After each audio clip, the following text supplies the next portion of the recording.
back reviewing another beginner game. This time it's Johnnynightregin? Or Rain? Is that... I don't know.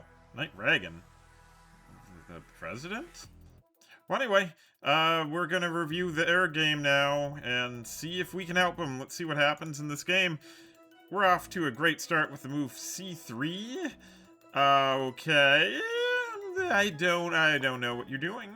And we have C5 because why not? Why Black doesn't want to take the center. They just want to play weird moves. All right. And then we have I can't even do this. Help me. I'm tapping out. This is too much already. I just can't do it. I can't do this at all. I don't even know what's going on. No. Oh no. Okay. That's not where the knight belongs. Okay. Queen comes right out. Already, I can tell you, pawns want to be in the center. You want to get pawns in the center. This is where your knight wants to be on C3. So putting a pawn on C3 isn't good just based on that. Okay.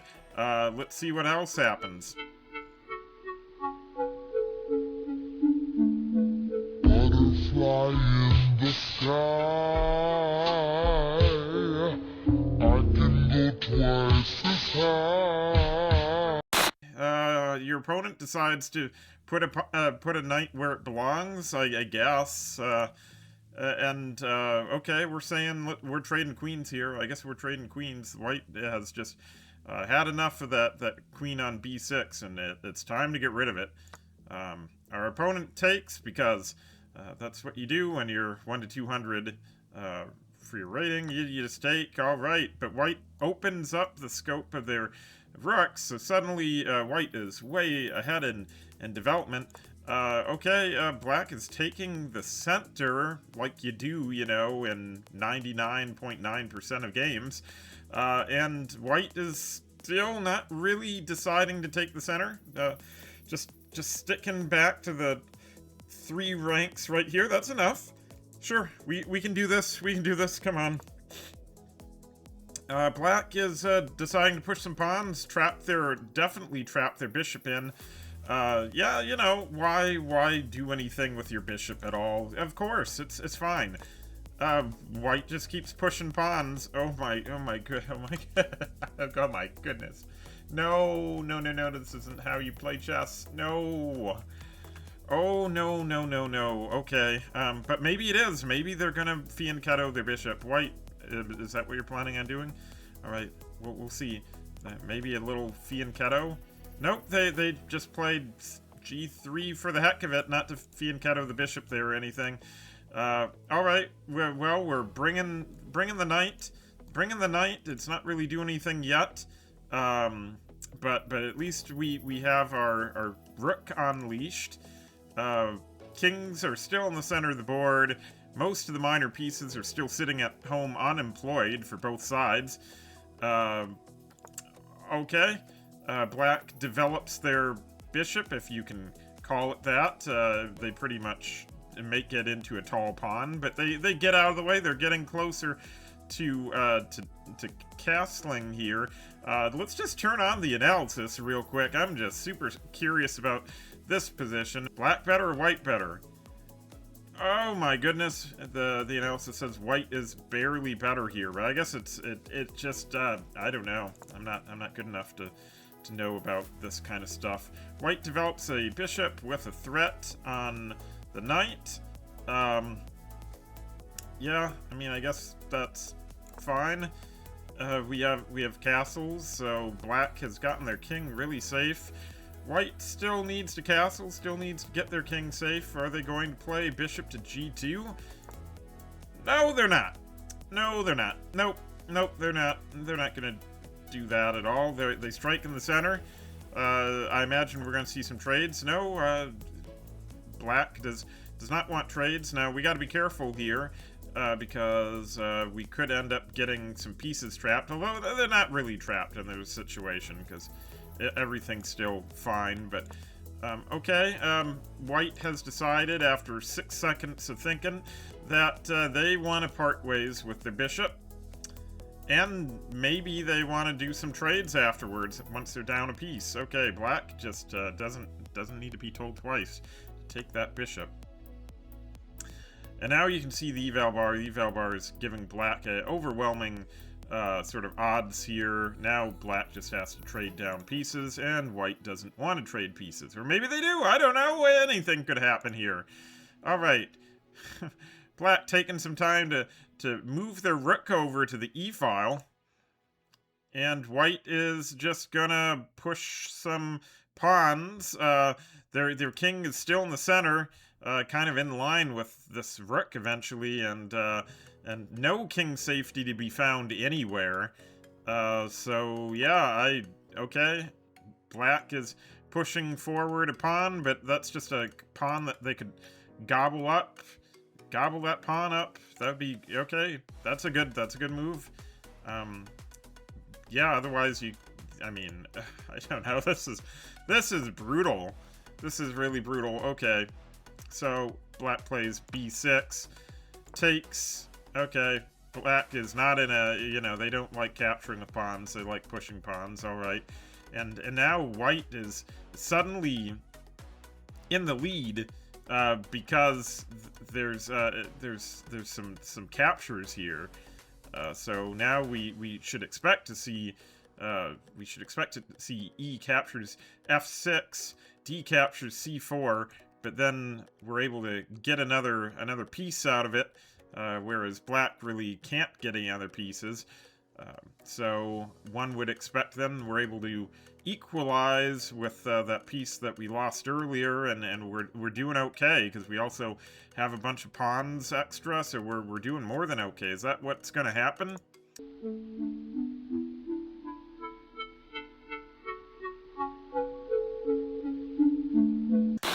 No, that's not what's gonna happen. Okay, no, this is the way to do it. You see, if you do some calculations a little bit, you don't have to move this back. You can take, they can take, you can just keep gobbling. They've got nothing else to gobble.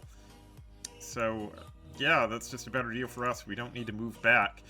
Now suddenly we've lost the initiative, but I mean, who knows? I mean, I'm sure we can regain it again with how Black is playing. Yeah, look at that. Okay, so Black just decides to... Now, we don't want to take. We do not want to take, because that's going to activate Black's bishop, and also we don't really want trades right now, because we're behind a minor piece, so we don't want trades. Alright. So instead, they say, White says, okay, just go ahead and take another piece of mine. Do that. They decided to make this move in 6 seconds. Yeah, I'm gonna mention time management. Yes, that's the reason most of you are not doing better, is because of your time management. It's a theme, a reoccurring theme. Okay, so yeah, Black sees that there was a free piece. Now Black is 2 pieces up. White decides to trade, even though that's the last thing they want to do. And now White is quickly losing pieces. White has 3 pieces left. They can't really afford to trade anything else. We'll see what happens. There's a loose pawn here as well. Yeah, this is... okay. Rook over to a6. There's... I mean, still a loose pawn. Everything, all roads lead to Rome, as they say. Or another trade. Now there's only 2 pieces. Yeah, you really can't do trades when you're behind, when you're already behind a piece. If you blunder a piece, you cannot do those trades. Alright, the pawn goes away, and that's just, unfortunately, another piece down. Another decision made in 5 seconds. And yeah, I don't know. Why are we okay? Is White gonna win this one? I honestly don't know. I picked a game at random. I wasn't even looking who won or lost. Oh my gosh. Oh my gosh, could White win this? There's no way. There's no way. Do you guys Vote now in the comments. Right now, do you think white can win this? I'll give you, like, 10 to 1 odds. Yeah, 10 to 1 odds, I guess. Okay, let's see what happens. I'm so scared. Alright, rook to h3, rook to a8. Maybe, okay, so white is bringing in their king. Maybe black will drop the knight? No? Okay, black does not drop the knight. We are still bringing our king out. Usually bringing the king out when there's so many pieces on the board from your opponent is just a way to get yourself checkmated when you know, are away from the safety of your pawns. But you know, I don't know what's going on here. Maybe white knows what they're doing. Alright, okay. King's still going up saying, checkmate me, checkmate me. I don't know. It's almost as if more pieces could be brought in. Probably don't hang your rook if you're black, but maybe they will. Let's see. Do they hang the rook? No, they don't. White is not so lucky there. King still goes forward. This is no. Okay. All right, but it's okay. Black is gifting white with a piece. And white doesn't even want to take it. Okay. White does not even want to take back. Okay, I don't even know. And again, made in 7 seconds. They made that move in 7 seconds. Their opponent is actually using their time, and they're winning. I wonder if there's a correlation. The world will never know. Okay, so we've got rook to e8. That king is in major trouble now. Maybe, I don't know, maybe it's gonna go... Where can it go? Maybe it's gonna go to d6, right? Because realistically it can't go anywhere else. Alright, it goes to d6. This is crazy. It's a mate in 5, so will they find it? Not quite. They're still giving checks though, so yeah, now they're gobbling up things, more gobbling, and now that's pretty much it for white. And maybe they'll stalemate though. Okay, they could even, yeah, black could even take on d4 here. Yeah, they do. They choose to. Okay. All right, and black would need to bring their king out, but that's not happening. Even so, I mean, technically, you need to, like, guard and escort your pawns with your king, but there's so many pawns that there's no way that one king is going to be able to stop all these pawns. It's just not possible.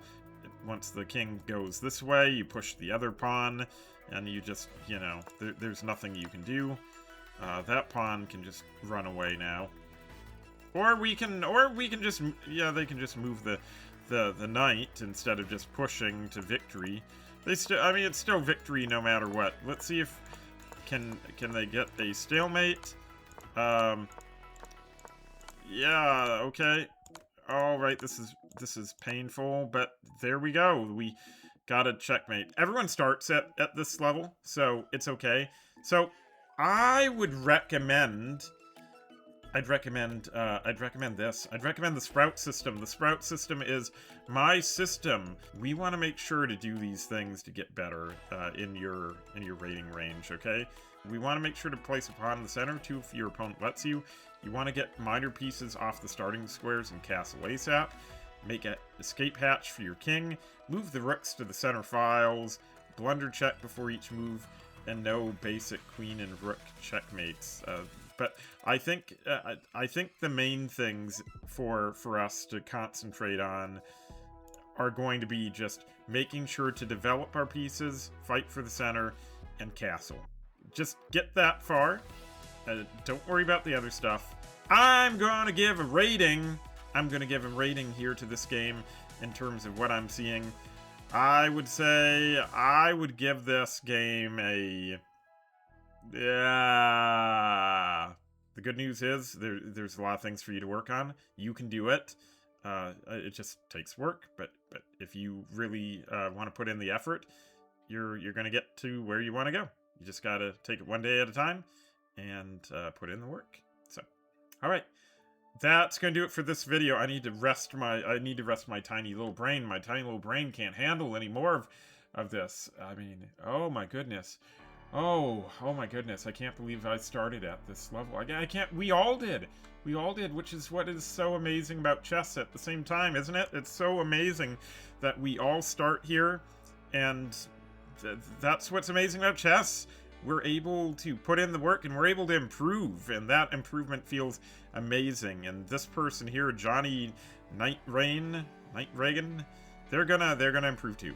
So, all right, thanks for watching. If you have a game that you would like me to review and give my opinion on, please link to it in the comments below and let me know. All right, thanks again. I'll see you in the next video. Bye bye.